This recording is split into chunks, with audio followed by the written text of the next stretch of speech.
乡亲啊，今仔日开始，这个天气会愈来愈无稳定，这个雨恐惊会连落4天。因为今年第一道黄霜雨的锋面接近台湾咯，拜六礼拜雨会落上大，恐惊阁会出现着短时强降雨、强阵风、甲雷公势那等等剧烈的天气。这个北台湾的温度会一困头啊落降10度。气象专家嘛讲，为新竹、苗栗、台中到彰化云林，甚至到嘉义，拢是落雨上主要的热区。讲这种的雨，若是连落3天，都可能会造成灾害，大家爱事先做好准备。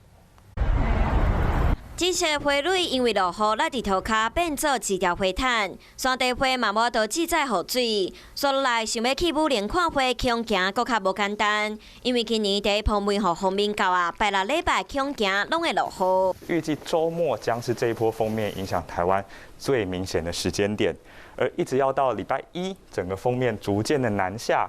到巴士海峡之后，整个降雨才会由北而南逐渐有趋缓的趋势。这波梅雨方面，对流分系真旺，阁有雷雨包上准台湾。拜4开始接近，拜5中部北部会先落雨，到拜6礼拜雨会落甲上粗上明显，全台湾拢会落雨，尤其西半部、东北部无排除局部好大雨，而且温度嘛会下降。到礼拜1方面刷去南边，雨才流啊较肥，不过北台湾规天高温未超过20度。大概会从这个新竹、苗栗、台中，甚至到这个彰化、云林，甚至到嘉义，这个是最主要的热区。连3天如果下这个雨的话，有可能还是容易致灾的。梅雨方面，唔但带来好大雨，气温嘛会下降。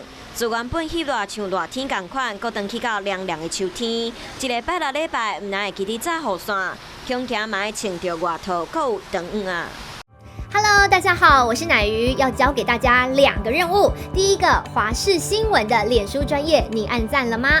还有华视新闻的 YouTube 频道，赶紧订阅起来，还要记得按赞，开启小铃铛哦。